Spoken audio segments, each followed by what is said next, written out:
चलिए, इंट्रोडक्शन वगैरह तो सब हो गया। अब आगे स्टार्ट करते हैं। Lecture 1, introduction and basics.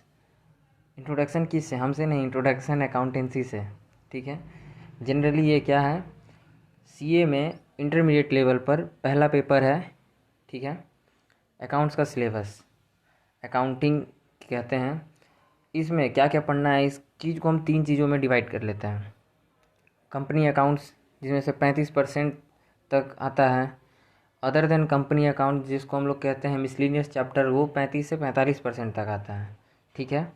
और अकाउंटिंग स्टैंडर्ड्स कितना, लगभग 20 से 25% तक आता है। ठीक है। देखिए, एक मिनट दिखा देते हैं। अभी ये चीज़ है company accounts, other than company accounts और अकाउंटिंग स्टैंडर्ड। ठीक है। यही 3 चीज़ें हैं, हमको इसमें पढ़ना है। ठीक। अब चलिए आगे। ये क्या है, जनरली पेपर 1 है, 124 मार्क्स का आता है। क्वेश्चन नंबर 1 जिसमें से कंपलसरी होता है। ठीक है। 20 मार्क्स का आता है, ABCD करके, जिसमें से 4 क्वेश्चन में से 5-5 मार्क्स ईच करके आता है। और 4 में से 3 क्वेश्चन अकाउंटिंग स्टैंडर्ड से पक्का श्योर है। और इसके बाद आता है क्या चीज़, क्वेश्चन नंबर 2 से लेके 6 तक, जिसमें से कोई अटेम्प्ट एनी 4 कर देना है। ठीक है। 4 में से 4 क्वेश्चन 20 मार्क्स, जिसमें से क्वेश्चन नंबर 6 जो है ना, वो ABCDE करके आता है। तो वो आप देख लीजिएगा, जो आपको आता है वो आप लिख दीजिएगा। आगे चलते हैं। अकाउंट्स का पेपर जो है ना, ये ऑलवेज एजम्पशन में होता है। ये मतलब माना गया है कि भाई ये हमेशा लेंदी ही होगा। ठीक है। और अमेंडमेंट्स जो है, इसमें जनरली ज़्यादा अमेंडमेंट्स आता नहीं है। जो भी अमेंडमेंट्स होता है, लगभग 5% तक अमेंडमेंट्स इसमें होता है। चलिए, ठीक है। तो अब दूसरा वाला देखते हैं कहाँ है। क्लिक करना है तो कर लीजिए, 1 2 3 सेकंड के अंदर। अब पेपर चेंज कर रहे हैं। ठीक है। Next page. सॉरी। अब देखिए, जैसे हमारा घर का नाम अलग होता है, बाहर का नाम अलग होता है, वैसे ही फाइनेंशियल स्टेटमेंट का बाहर का नाम और घर का नाम अलग अलग होता है। ठीक है। जैसे मान लीजिए आपका घर का नाम है पप्पू और बाहर का नाम है, जो कि डॉक्यूमेंट वाला, राम। तो वैसे ही क्या है, इसका भी 2 नाम है। घर का नाम फाइनल अकाउंट, और जब ये बाहर चल जाएगा तो ससुराई हो जाएगा फाइनेंशियल स्टेटमेंट। ठीक है। तो जब ये बाहर जाएगा ना, तो ये पूरा कवच वच पहन के जाएगा। कौन सी कवच पहन के जाएगा? फाइनल अकाउंट को ले लेगा, नोट्स टू अकाउंट ले लेगा, डिस्क्लोजर्स ले लेगा, जैसे हम लोग फ़ोन लेके जाते हैं बाहर। हाँ, तो बस इतना ही। आके देखिए, फाइनल अकाउंट क्या है, जैसे कि अभी तक हम लोग क्लास 11-12 से जो बनाते आए हैं, ठीक है, उसको कहते हैं फाइनल अकाउंट। जब अकाउंटेंट अकाउंट्स बनाता है तो उसको कहते हैं फाइनल अकाउंट। ठीक है। और फाइनेंशियल स्टेटमेंट किसके लिए बनाया जाता है? इसका मेन पर्पस क्या होता है? इसका मेन पर्पस होता है यूज़र्स के लिए बनाया जाता है। ठीक है। यूज़र्स जनरली कौन होते हैं? तो यूज़र्स देखिए, यहाँ लिखा हुआ है यूज़र्स कौन होते हैं। यूज़र्स के लिए बनाया जाता है government, share holders, creditor, employees. ठीक है। लोन प्रोवाइडर, जहाँ से लोन लेते हैं हम लोग कंपनी चलाने के लिए। डेटर, जो कि जहाँ से हम लोग का कंपनी कहीं से बाहर से हम लोग फंड रेज किए हैं ताकि हम अपना कंपनी को रन कर सकें। ठीक है। अब without financial statement user don't decide anything. मतलब कोई भी यूज़र जो है ना, बिना देखे कुछ भी डिसाइड नहीं करेगा। ठीक है। अब जैसे मान लो कि तुम्हारा शादी होने वाला है, अब तुम लड़की देखा ही नहीं है, हाँ बोल दीजिएगा? नहीं ना बोलिएगा, तो पहले देखेंगे, वही चीज़ है। ठीक है। अब देखिए आगे, इसमें और क्या आता है। ये जब हम लोग चार्टर्ड अकाउंटेंट बन जाते हैं, तो इस टाइम में ये हमारा सबसे इम्पोर्टेंट काम होता है। ठीक है। फाइनेंशियल स्टेटमेंट को प्रिपेयर करना। ठीक। अब देखिए, और एक चीज़ है, इसका सबसे इम्पोर्टेंट चीज़ क्या है, ये कैसा होना चाहिए? ट्रू एंड फेयर होना चाहिए। मतलब true and fair, true means सच्चा और फेयर मीन्स रिलायबल, ट्रस्टवर्दी, जिस पे भरोसा किया जा सके। ठीक है। तो सच्चा होना चाहिए और भरोसेमंद होना चाहिए, तभी कंपनी क्या होगा, जल्दी ग्रो करेगा। ठीक है। हाँ, तो जैसे जाते हैं तो पूछते हैं शादी में कि हाँ क्या हुआ, लड़की ठीक है ना, खाना वाना आता है, बना लेगी ना, हई हो, लड़की पूछती है लड़का लोग से, खाना वाना बना लेता है? अब तो खैर ज़माने चेंज हो गया है, तो वो भी बात है। तो भाई आप लोग खाना ही बनाना सीख लीजिएगा, नहीं तो ऐसे ही हो जाएगा। जैसे कंपनी बाहर निकाल देता है ना, वैसे ही निकाल देगी शादी के बाद, तो भी दिखते हैं आपको। ठीक है, आगे देखिए। फाइनेंशियल स्टेटमेंट में जब या फाइनेंशियल स्टेटमेंट में final account, notes to account, disclosures मिलता है तो ये फाइनल स्टेटमेंट बन जाता है। ये भी आपको बता दिए। ठीक है, अब देखते हैं आगे। इसमें मेन चीज़ क्या होता है? रिकॉग्निशन करना, मेजरमेंट करना, प्रेजेंटेशन करना और डिस्क्लोजर्स। ठीक है, अब देखिए वन बाय वन आपको समझा देते हैं। रिकॉग्निशन मतलब क्या होता है? रिकॉग्निशन मतलब होता है जर्नल एंट्री पास करना। जैसे अभी तक हम लोग 11-12 में करते आए हैं बचपन से, ये जर्नल एंट्री पास कर दिए, जनरल एंट्री लिख दी है, वो हो गया रिकॉग्निशन। मेजरमेंट का मतलब क्या होता है? वैल्यू करना। क्या चीज़ का वैल्यू करना? एसेट्स का, लाइबिलिटी का, इनकम का, एक्सपेंस का, इक्विटी का, ETC। ठीक है, पाँचे को कि कितना अभी जब लाए थे। मेजरमेंट जनरली 2 टाइम में होता है, एक इनिशियल मेजरमेंट, एक नेट रियलाइजेबल मेजरमेंट। आगे आपको बताएंगे ये भी। ठीक है, उसके बाद क्या? प्रेजेंटेशन। प्रेजेंटेशन का मतलब क्या होता है? कौन सा चीज़ कहाँ शो करना है ताकि यूज़र्स समझ पाए इजीली। अब जैसे मान लीजिए आप शादी करके आए, आपकी जो पत्नी है वो इधर उधर घर में सामान रख दे रही है, आप आए ससुरा ऑफिस से पूरा एकदम डांट उठ दिया है, दिमाग उमाग ख़राब है, बाप बोल रहे हैं कि मेरा फ़ोनवा कहाँ था, मेरा चश्मा कहाँ है, चश्मा का कवर कहाँ है, तो हुआ ना झगड़ा। तो इसीलिए तो वैसे ही मिलेगा नहीं। तो वैसे ही प्रेजेंटेशन का मतलब चश्मा का कवर, जहाँ चश्मा रखते हैं वो एक जगह होना चाहिए कि हाँ कहाँ कवर रखें। तो वो चीज़ जो है उसी तरह यूज़र, ताकि हमको जैसे चश्मा कवर सही जगह पर रखेंगे तो जल्दी मिल जाएगा, वैसे ही यूज़र्स के लिए भी प्रेजेंटेशन सही तरह से करना पड़ता है ताकि यूज़र्स उसको देख के समझेगा तो जल्दी डिसीजन ले लेगा। ठीक है, और अच्छा से डिसीजन ले पाएगा। चौथा डिस्क्लोज़र। डिस्क्लोज़र मतलब आपको ये डिस्क्लोज़ करना पड़ता है कि कौन सा रेट्स आप लगाए हैं, कौन सा मेथड आप उसमें यूज़ किए हैं, कितना परसेंटेज लगाए हैं, ये सारा चीज़ यूज़र्स के आगे आपको डिस्क्लोज़ करना पड़ता है। ठीक है, टर्नओवर मतलब सेल्स होता है। ठीक है, चलिए आगे देखें। देखते हैं, चलिए अगला page. Financial statement. Financial statement कितने टाइप का होता है? 2 टाइप का होता है, सेपरेट फाइनेंशियल स्टेटमेंट और कंसोलिडेटेड फाइनेंशियल स्टेटमेंट। ठीक है, separate financial statement, consolidated financial statement. अब देखिए, जैसे मान लीजिए कि आपका दोस्त है, ठीक है, मान लीजिए ए लिमिटेड आपका दोस्त है एक, पी लिमिटेड एक और दोस्त है आपका, और आप हैं SS लिमिटेड। ठीक है, अब मान लीजिए ए लिमिटेड और बी लिमिटेड, ए लिमिटेड और पी लिमिटेड का 51% जो शेयर है वो आपका है, तो आप क्या हो गए? होल्डिंग कंपनी हो गए। और वो दोनों क्या बन गया? ए और पी लिमिटेड सब्सिडरी कंपनी बन गया। ठीक है, देखिए ए और इधर पी दोनों सब्सिडरी बन गया, और आप इधर हैं ससुरा, इधर अकाउंट दोनों का रख ले हैं, तो होल्डिंग कंपनी है आपका, भी ना कुछ होगा नहीं। ठीक है, आप ही का मन मर्जी चलेगा। तो जब होल्डिंग कंपनी, ठीक है, होल्डिंग कंपनी क्या बनाएगा? कंबाइंड फाइनेंशियल स्टेटमेंट बनाएगा ना, ए लिमिटेड का, पी लिमिटेड का और SS अपना भी लिमिटेड का, तीनों का एक जगह, तो उसको कहते हैं कंसोलिडेटेड फाइनेंशियल स्टेटमेंट। और यही होल्डिंग कंपनी ससुरा जब अकेले बनाएगा ना, तो इसको क्या कहते हैं? Separate financial statement. ठीक है, चलिए अब हम आगे देखेंगे। कुछ और चीज़ें हैं जो हम बेसिक्स में बात करेंगे अभी। Financial statement. फाइनेंशियल स्टेटमेंट में जनरली क्या क्या बनता है बताइए? पहला balance sheet, statement of profit and loss.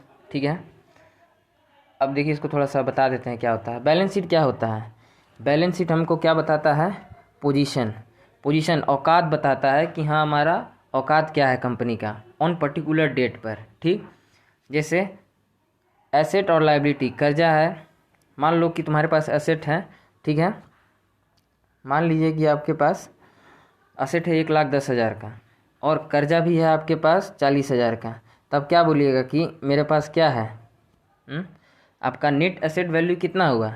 1,10,000 कह दीजिएगा ना, नहीं कहेगा उतना, कहेगा सब बकलोल है, बुर्बक है, कर्जवा कौन देगा? तुम्हें आपका ससुर जाके देगा नहीं ना, तो इसीलिए हम देंगे, हम कर्जा किए हैं तो हम देंगे भाई।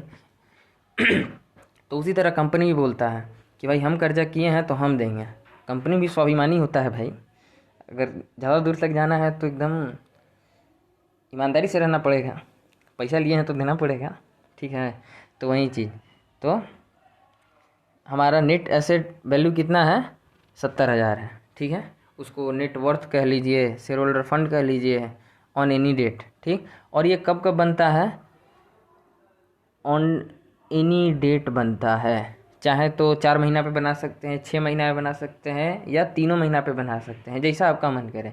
आपका मन नहीं, मतलब कंपनी का जैसा रिक्वायरमेंट हो, ठीक है। चलिए अब आते हैं हम statement of profit and loss पे। ये कैसे होता है, ये क्या बताता है, ये हमको बताता है परफॉर्मेंस, कि इस मंथ में या 3 महीना में या 6 महीना में या 15 दिन में या 1 दिन का भी बनता है statement of profit and loss. हमारा परफॉर्मेंस कैसा रहा यही हमको बताता है, ठीक है। यही पॉइंट हो गया, यही पॉइंट हो गया। चलिए अब हम आगे बढ़ते हैं, बता दिए ना।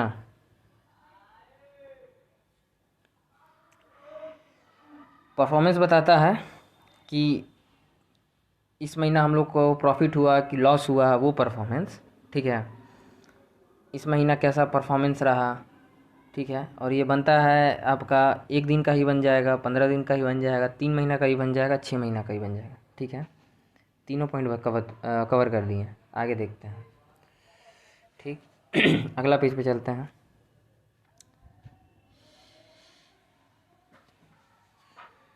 कैश का इनफ्लो कितना रहा। अब देखिए एक और तीसरा चीज़ है, ये है 3 नंबर, ठीक है। 3 नंबर कैश फ्लो स्टेटमेंट। ये हमको क्या बताता है, ये हमको बताता है कि कैश का इनफ्लो कितना रहा और आउटफ्लो कितना रहा, ये बताता है कैश फ्लो, ठीक है। इनफ्लो कितना रहा, आउटफ्लो कितना रहा, आया कितना और गया कितना। जैसे आपका शादी के बाद आपको पत्नी रखेगी हिसाब, भाई कितना रुपया आप ले आए हैं और कितना रुपया हमको खर्चा करना है, उड़ा देगी। आपको कुछ बोलना नहीं पड़ेगा, सब खत्म हो जाएगा बाबू। आगे देखिए notes to account. Notes to account में क्या बताते हैं, नोट्स टू अकाउंट में हम ये बताते हैं कि रेट, मेथड, कौन सा पॉलिसी लगाए हैं, कौन सा प्रोविज़न लगाए हैं, कौन सा डेप्रिसिएशन का मेथड लगाए हैं, ईटीसी, ये सारा चीज़ हमको क्या करना पड़ता है, डिस्क्लोज़ करना पड़ता है, ठीक है, नोट्स टू अकाउंट में। चलिए और एक देखिए, जनरली इसमें से एमसीक्यू क्वेश्चन भी आता है। एसएफएस का फुल फॉर्म और सीएफएस का फुल फॉर्म तो देखिए आपको बता भी दिए हैं, वैसे एक बार और भी बता दे रहे हैं। Separate financial statement, consolidated financial statement, ठीक है।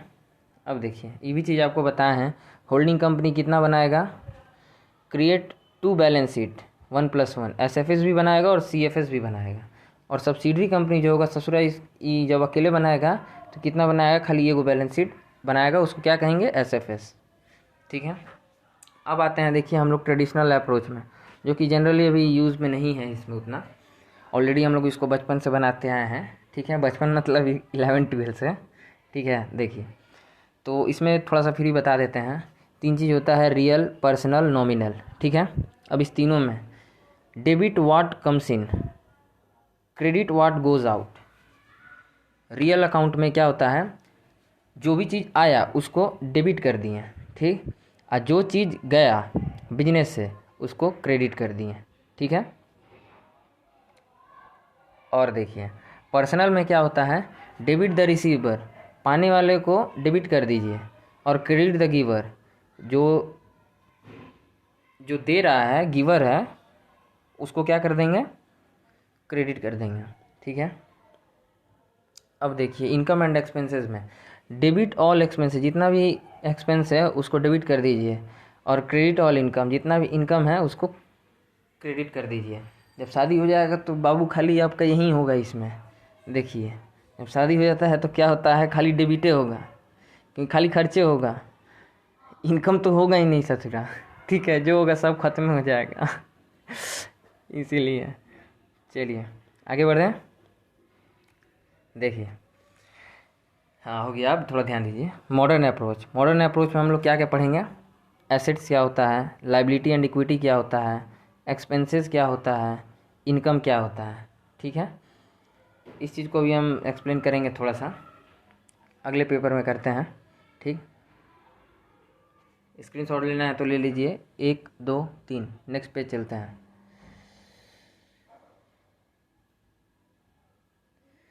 असेट्स को यहाँ एक्सप्लेन करेंगे। ठीक है, कोई भी चीज़ या रिसोर्सेज खरीदने पर जिसमें बोथ ये दोनों हो, कंट्रोल भी हो, दोनों का मतलब क्या, कंट्रोल भी हो और फ्यूचर इकोनॉमिक बेनिफिट भी हो, तो वो मेरे लिए क्या है, मेरा एसेट है।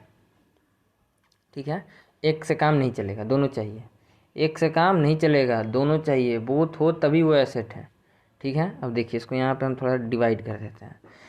कंट्रोल कैसा होना चाहिए, या तो लीगल ऑनरशिप हो या डीम्ड ऑनरशिप हो, तो उसको हम कहेंगे कंट्रोल है।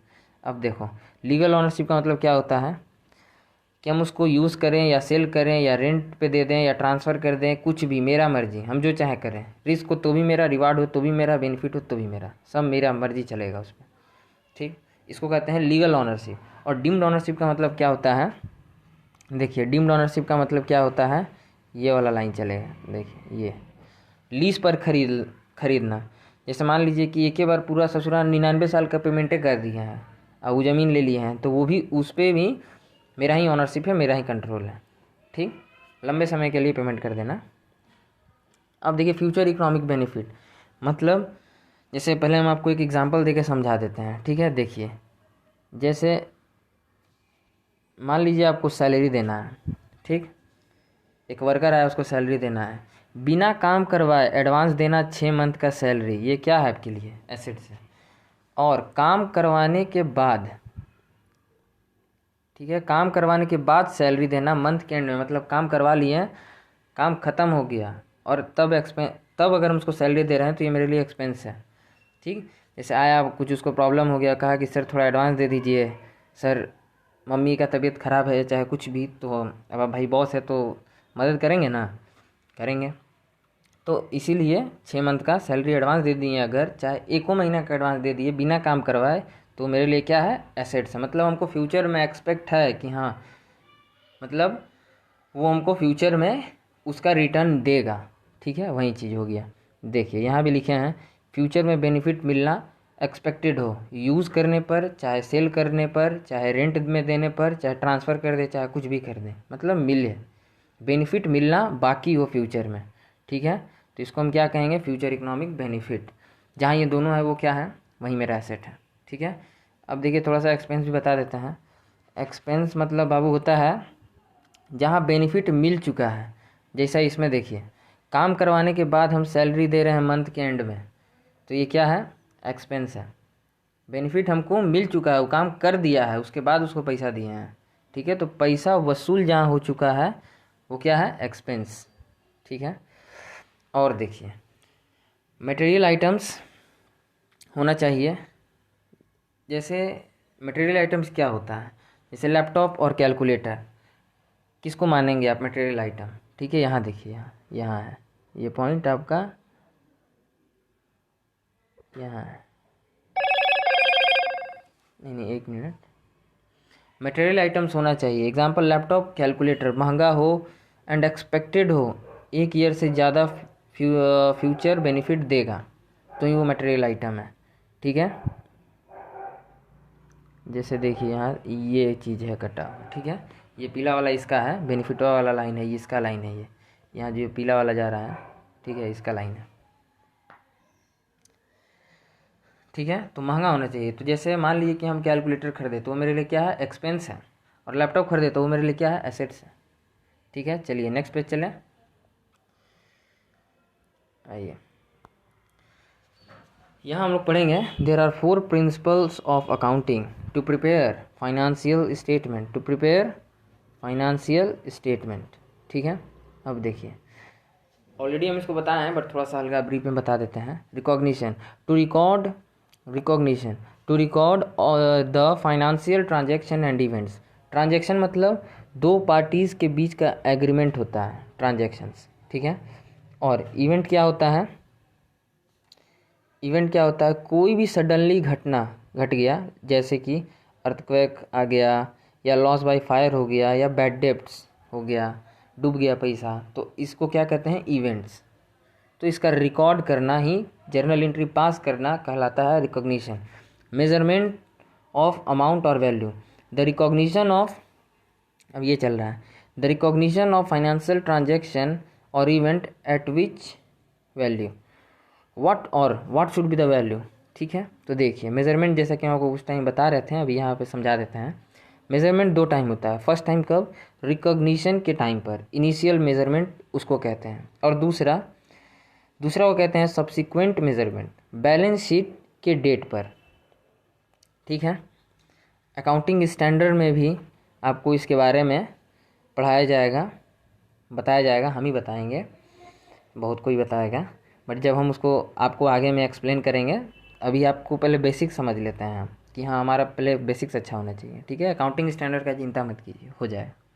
ठीक है, बहुत सारे टीचर हैं और हम भी रहेंगे, आगे देखा जाएगा, एकदम चिंता नहीं करना है, ध्यान दीजिए, इधर उधर नहीं जाना है ध्यान को लेके, तो कहीं भी जाएंगे गड़बड़ हो जाएगा। आगे आइए, देखिए हम यहाँ क्या लिखे हैं, whichever is lower sale on that price, दोनों में जो कम होगा वो उसी का एंट्री होगा, यहाँ भी वही है। ठीक है, अब यहाँ दो एग्जांपल लिए हैं, जैसे एक में कॉस्ट था 20,000, एक में एनआरवी था 18,000, तो इसमें से किसको लेंगे। एनआरवी मतलब होता है net realisable value on sale time, whichever is lower, दोनों में जो लो है उसी का एंट्री होगा, 18,000 का एंट्री होगा, 20,000 का एंट्री नहीं होगा, क्योंकि 18,000 विच एवर इज़ लोअर पे सुटेबल हो रहा है। और फिर चलिए दूसरा एग्जांपल देखते हैं, जैसे कॉस्ट था मान लीजिए 20,000 और एनआरवी था 25,000। ठीक है, तो whichever is lower sale on that price, rule क्या है, रूल आपके सामने लिखा हुआ है, दोनों में जो कम होगा उसी का एंट्री होगा, उसी अमाउंट जाएगा। ठीक है, measurement is always done twice, ये चीज़ थोड़ा लिख दिया है, first time at the time of recognition उसको कहते हैं initial recognition, second time at the time of balance date उसको कहते हैं नेट रियलाइजेबल वैल्यू। ठीक है, आगे चले, आते हैं प्रेजेंटेशन पर। प्रेजेंटेशन, हाँ वही चीज़, ब्याह के बाद वाला बाबू झगड़ा, याद रखना, सही जगह नहीं रखेगा झगड़ा होगा एकदम। उसी तरह यूज़र्स को अगर सही जगह हम प्रेजेंट नहीं किए, कुछ चीज़ को सही तरीके से प्रेजेंट नहीं किए, तो वो क्या करेगा, समझे में नहीं आया, कहेगा ये कौन बकलो लाया था बना के चल गया ससुर, समझे नहीं आ रहा, तो इसे काम नहीं चलेगा। क्यों बनाते हैं, यूज़र्स के लिए बनाते हैं, तो इसीलिए यूज़र्स को सही तरह से यूज़र्स के सामने प्रेजेंट करेंगे। टू प्रेजेंट और to show, presentation, to present और to show all the items of assets, liability, equity, expenses and income in the financial statement. ठीक है, अब जैसे मान लीजिए कोई आपका फ्रेंड था आपसे लोन मांगा 1 लाख का, ससुर आप दे दिए। वैसे आजकल का दोस्त में बहुत कम मिलता है, लेकिन मिलता है, दोस्ती का कमी नहीं है, बहुत अच्छे अच्छे दोस्त हैं। आपको जब लाइफ में आपको प्रॉब्लम हुआ तो आपको पता चलेगा कि आपका सच्चा दोस्त कौन होता है। ठीक है, आगे देखते हैं, मान लीजिए वो दोस्त आपको बोला कि भाई ठीक है हमको पेमेंट दे देना 4 इक्वल इंस्टॉलमेंट में। ठीक है, ड्यूरिंग 4 ईयर्स, दैट इज़ मान लीजिए कि 25,000 ईच कर करके बोला कि 1 लाख रुपया दे देना भाई, बोले ठीक है। मान लीजिए कि आप पहला साल में क्या किए, लोन था 1 लाख का, 25,000 आप दे दिए, फर्स्ट ईयर में आप पेमेंट कर दिए 25,000। अब कितना बचा, सेकेंड ईयर में देंगे 25,000, थर्ड ईयर में देंगे 25,000, फोर्थ ईयर में देंगे 25,000, कितना हो गया 75,000। ठीक है, देखिए यहाँ माइनस करके भी लिखे हैं 75,000। अब ये इसमें से 25,000 क्या है, करेंट है। ठीक है, करंट लाइबिलिटी है। 25,000 विदिन आपको 12 मंथ में देना है, 12 महीना से पहले अगर पेमेंट करना है तो उसको कहते हैं करेंट लाइबिलिटी। ठीक है, करेंट, उसको क्या कहते हैं, उसके आगे वर्ड लगता है करेंट। और नॉन करेंट का मतलब हो गया जो कि 12 महीना के बाद भी देंगे ना तो ससुर हमको बोलने नहीं जाएगा। तो क्या कहा था कि भाई 25,000 करके पर साल में देते रहना, 4 साल तक क्लियर कर देना। तो दूसरा साल में 25,000 पेमेंट कर दिए तो 50,000 अभी बचा है। तो देखिए दो तरह से इसको हम प्रेजेंट कर सकते हैं, ये है करेक्ट प्रेजेंटेशन, ये है इनकरेक्ट प्रेजेंटेशन। अगर हम इसको डायरेक्ट लिख दें outstanding liability 75,000, as a user point of view ये क्या मानेगा, गलत, उसको पता ही नहीं है ससुरा इस साल में कौन सी है, इसमें से करेंट है कौन सी है नॉन करेंट, इस साल कितना पेमेंट देना है कि क्या करना है, बुझाइए नहीं रहा है। कहेगा बखलूला ये काम करके गया है, कौन था, तो ढूंढा जाएगा तो डांट देगा, सब मुंह बना लीजिएगा, ठीक है। तो इसीलिए अब इधर भी देखिए नन करेंट, यहाँ देखिए नन करेंट 50,000 लिख दिए और करेंट 25,000 लिख दिए। यहाँ देख के ही समझ में आ रहा है कि ससुरा 25,000 रुपया कहीं से अरेंज करो, देना पड़ेगा, नहीं मानेगा। तो इसीलिए as a user point of view ये सही है, ठीक है। चलिए आगे बढ़ें। आइए डिस्क्लोजर्स बताते हैं। डिस्क्लोजर्स क्या है?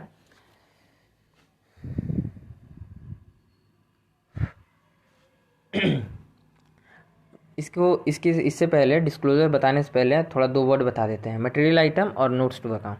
नोट्स मटेरियल आइटम्स, ऐसा कोई भी चीज़ जो यूज़र्स के डिसीजन मेकिंग के लिए असर करे, यूज़र्स को उसके डिसीजन मेकिंग के लिए असर करे। जैसे लैपटॉप असर करेगा, कैलकुलेटर कुछ असर नहीं करेगा, ख़राब हो गया कोई बात नहीं, जाने दो, एक्सपेंस है।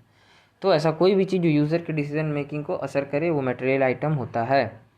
और नोट्स टू अकाउंट में क्या कहेंगे? डिस्क्लोज़ करना एक ही जगह पर कि हाँ कौन सा रेट हम लगाए हैं, कौन सा मेथड यूज़ किए हैं, कौन सा प्रोविज़न डाले हैं, पॉलिसी डाले हैं, ससुरा वो सारा चीज़ लिखो कि घर में कौन सा सामान कहाँ रखा है, फर्स्ट रूम में कौन सा सामान है, सेकंड रूम में कौन सा सामान है, थर्ड रूम में कौन सा सामान है, बेडरूम में क्या है, किचन में क्या है, कौन सा चीज़ कहाँ है। अगर ढेर झगड़ा होगा तो लिख के रखिए, झगड़ा नहीं होगा, ठीक है। इसीलिए होता है नोट्स टू अकाउंट। चलिए अब disclose, to disclose material item, to disclose material information about financial transaction and event at one place, notes to account, ठीक है। डिस्क्लोज करना मटेरियल इन्फॉर्मेशन फाइनेंशियल ट्रांजैक्शन और इवेंट्स का एट वन प्लेस, एक ही जगह पर, ठीक है, उसको कहते हैं notes to account. Material items means क्या होता है? Material items any information which can affect the decision of users, already ऊपर बताए थे, वही चीज़ लिख दिए हैं इंग्लिश में, ठीक है। अब देखिए अगला टॉपिक क्या स्टार्ट होता है? एलिमेंट्स ऑफ फाइनेंशियल स्टेटमेंट, ठीक है। 5 एलिमेंट ऑफ स्टेटमेंट होता है, और फाइनेंशियल स्टेटमेंट होता है assets, liability, equity, income, expense. Assets जो कि ऑलरेडी हम आपको बता चुके हैं, ठीक है, बट फिर भी आपको बता देंगे, तो देखते रहिए। असेट्स, असेट्स क्या है? अनलिमिटेड राइट्स हो, कंट्रोल मेरा हो, फ्यूचर इकोनॉमिक बेनिफिट हो, ठीक है, तो वो मेरे लिए क्या है? असेट्स है। कंट्रोल हो, ठीक है, हम उसको यूज़ करें, सेल करें, रेंट पे भेज दें, दे दें, ट्रांसफ़र कर दें, मॉडिफाई कर दें, डिस्ट्रॉय कर दें, कुछ भी कर दें, मेरा मर्जी चलेगा, ठीक है, किसी का मर्जी नहीं चलेगा, ठीक है बबुआ। आगे बढ़ाते हैं, देखिए future economic benefit, it can be use in the form of increase in revenue और income, reduction in cost, tax saving, ठीक है। रेवेन्यू में इंक्रीज़ हो जाए तो मेरे लिए फ्यूचर इकोनॉमिक बेनिफिट है। प्रोडक्शन में कॉस्ट को रिड्यूस कर दे, कोई मशीन खरीदते हैं तो वो मेरे लिए फ्यूचर इकोनॉमिक बेनिफिट है। टैक्स मेरा सेव हो जाए इन फ्यूचर तो वो मेरे लिए फ्यूचर इकोनॉमिक बेनिफिट है, ठीक है। अब आते हैं ससुरा लाइबिलिटी पे।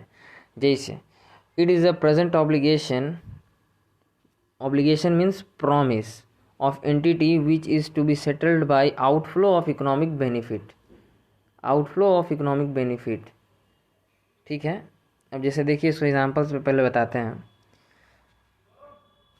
ट्यूशन पढ़ने के बाद पैसा देंगे सर को या टीचर को, ये मेरा इरादा भी है कि देंगे, तो इसको कहेंगे प्रेजेंट ऑब्लिगेशन, ठीक है।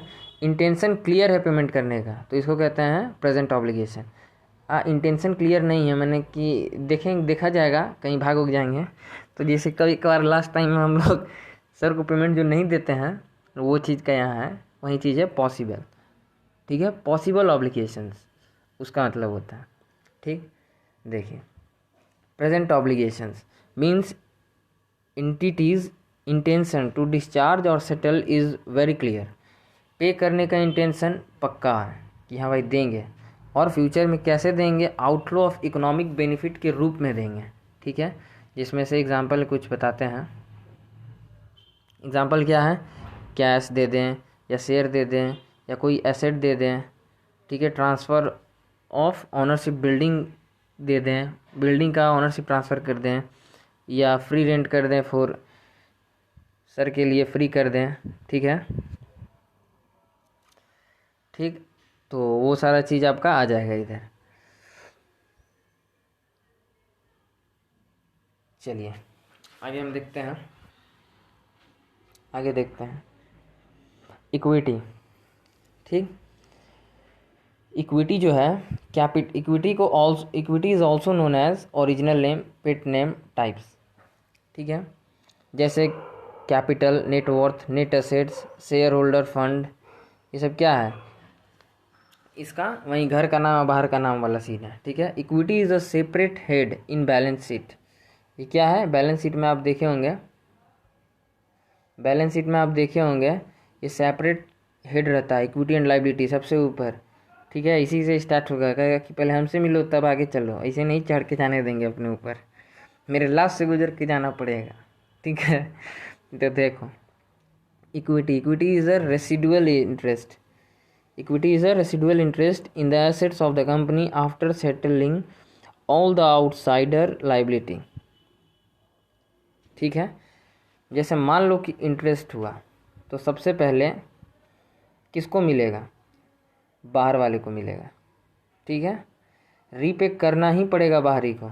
In case of loss repay करना ज़रूरी नहीं है घर वाला को। ये हो गया घर वाला, ये हो गया घर वाला, और ये हो गया बाहर वाला। ठीक है, जैसे देखिए फिक्स्ड है कि इंटरेस्ट देना ही पड़ेगा। Company first payment settle his liability while payment his डेप्ट, पहले अपना कर्जा को पे करेगा। जैसे बैंक से कोई लोन लिया, डिबेंच कोई बाहरी से कर्जा लिए थे, ठीक है, तो वो पहले अपना वो चीज़ को क्लियर करेगा। अगर बचेगा तब जाके मिलेगा इक्विटी शेयर होल्डर्स लोग को। ठीक है, ऑनर ऑफ द, जिनको हम ऑनर ऑफ द कंपनी भी कहते हैं। इंटरेस्ट बचा या तो मोर प्रॉफिट हुआ तो शेयर होल्डर्स को मिलेगा, इसी को कहते हैं रेसिडुअल इंटरेस्ट। ठीक है, और देखिए equity share holder can not claims on the company, equity share holder कभी भी कंपनी पे क्लेम नहीं कर सकता है इंटरेस्ट के लिए। Suppose if company being wound up, equity holders will get their money after payment of all liability, पहले बाहरी को पेमेंट करेगा। In case of winding of company, जब कंपनी बंद हो रहा है, शटर खेला ख़त्म कंपनी का, तो उस टाइम में पहले बाहरी वाले को पेमेंट करना पड़ेगा, तब आप अगर बचता है तो फिर पेमेंट होगा इक्विटी शेयर होल्डर्स को। ठीक है, अब देखिए इक्विटी में क्या आता है, इक्विटी कैसे निकालेंगे, equity share capital plus reserves and surplus में से माइनस करना होगा हमको क्या, एक्यूमुलेटेड लॉस, तब आ जाएगा इक्विटी। अभी तक का कंपनी का जो भी लॉस, ठीक है, उसको कहते हैं एक्यूमुलेटेड लॉस। और रिजर्व्स एंड सरप्लस में earn profit which is not divided और डिस्ट्रीब्यूटेड, रिजर्व प्रॉफिट जो बांटा नहीं जाता। ठीक है, वो चीज़ को जोड़ेंगे जब हम इक्विटी शेयर कैपिटल के साथ, और उसमें से घटा देंगे क्या, एक्यूमुलेटेड लॉस, तब आ जाएगा इक्विटी। ठीक है, अब हम आते हैं एक्सपेंसेस पे। एक्सपेंसेस मीन, जैसे ऑलरेडी बताए थे कि जिससे हमको फ्यूचर में बेनिफिट मिलने का एक्सपेक्ट नहीं है, बेनिफिट मिल चुका है, वो एक्सपेंस है। मीन्स डिक्रीज इन, यहाँ थोड़ा देख लेते हैं क्या है, means decrease in future economic benefit due to decrease in assets और increase in liability which ultimately decrease the capital other than drawing और डिस्ट्रीब्यूशन टू ऑनर। ठीक है, फ्यूचर इकोनॉमिक बेनिफिट में डिक्रीज होना due to decrease in assets, assets का घटने के कारण, या इंक्रीज इन लायबिलिटी, या लायबिलिटी के बढ़ने के कारण। ठीक है, उसको हम क्या कहेंगे, उसको हम कहेंगे विच अल्टीमेटली डिक्रीज द कैपिटल, और वो उसके कारण कैपिटल भी घट जाए तो उसको हम कहेंगे एक्सपेंस। बट एक और कंडीशन है, अदर देन ड्राइंग और डिस्ट्रीब्यूशन ऑफ ऑनर। ठीक है, ड्राइंग उसमें नहीं आएगा, या डिस्ट्रीब्यूशन टू ऑनर, कुछ प्रॉफिट वगैरह शेयर करते हैं तो वो भी उसमें नहीं आएगा एक्सपेंसेस में। ठीक है, जैसे मान लीजिए एक एग्जांपल देते हैं आपको, सैलरी देना है तो आउटस्टैंडिंग सैलरी, यहाँ देखिए प्रॉफिट एंड लॉस अकाउंट में आउटस्टैंडिंग सैलरी, सैलरी इधर आएगा घटा, तो नेट प्रॉफिट क्या हो रहा है, इसका इफेक्ट घट रहा है, तो फाइनली कैपिटल भी क्या हो जाएगा, घट जाएगा। तो ठीक है, इसी को कहते हैं एक्सपेंस। अब आइए आगे चलते हैं, थोड़ा सा ये दो को चीज़ है, इसका क्लास ख़त्म है। रेवेन्यू और income.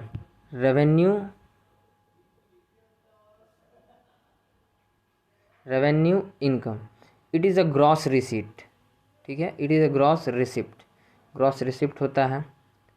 It is a gross inflow, gross inflow, example like sale, ठीक है। अब इनकम की तरफ देखते हैं। It is a net from after revenue minus expense, revenue में से एक्सपेंस को घटाने के बाद आपको पता चलता है वो है आपका इनकम, जो आता है वो होता है इनकम, ठीक है। रेवेन्यू में से एक्सपेंस को घटाने के बाद जो आता है वो है income. It is a profit और गेन, ठीक है। अब एक्सपेंडिचर और expenses, expenditure expenses, it is a part of, इसका दो पार्ट होता है, एक कैपिटल एक्सपेंडिचर और रेवेन्यू एक्सपेंडिचर, ठीक है। ये एक वाइडर टर्म होता है एक्सपेंडिचर, और एक्सपेंस क्या है, it is a part of profit and loss. Revenue expenditure is including in expenses, revenue expenditure ये वाला, ठीक है। रुकिए थोड़ा साफ करके दिखा देते हैं, नहीं तो कन्फ्यूज आ जाएगा सब। रेवेन्यू एक्सपेंडिचर ये क्या होता है, including, revenue expenditure is including in expense, ये एक्सपेंस में इंक्लूड होता है, ठीक। और एक छोटा सा चीज़ बच गया था, कहाँ गया यार ससुरा, हाँ ये चीज़ बच गया था, इनकम। इनकम थोड़ा सा बता देते हैं, बस ये लास्ट है। Income, income means increase in future economic benefit due to, future economic benefit में इंक्रीज आना, ड्यू टू रीज़न, किस वजह से, इंक्रीज इन असेट्स और डिक्रीज इन लाइबिलिटी, अगर इस वजह से फ्यूचर इकोनॉमिक बेनिफिट में इंक्रीज होता है, फ्यूचर में इकोनॉमिक बेनिफिट होता है, ठीक है, other than contribution of from owner, लेकिन एक शर्त है, कंट्रीब्यूशन ऑनर के थ्रू नहीं होना चाहिए, ठीक है। ऐसा कोई भी चीज़ जिससे अल्टीमेटली कैपिटल बढ़ जाए एक्सपेक्ट ऑनर के कंट्रीब्यूशन के अलावा, तो इसको कहेंगे इनकम, ठीक है, बढ़ जाएगा। वहाँ जैसे हम लोग अभी सैलरी में देख रहे थे, अगर वैसे ही आप इधर भी देखेंगे, ठीक, तो क्या होगा, कैश आया, मान लीजिए आप शेयर इशू किए, कैश आया, ठीक, तो कैश आया तो क्या हुआ, कैश आया तो अब कैश बढ़ा, मतलब नेट एसेट बढ़ा कंपनी में, नेट एसेट जब बढ़ा तो कैपिटल भी क्या होगा, बढ़ेगा, इसीलिए, ठीक है।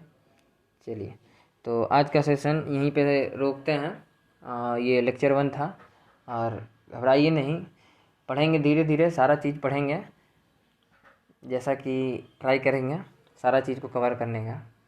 Okay, thank you.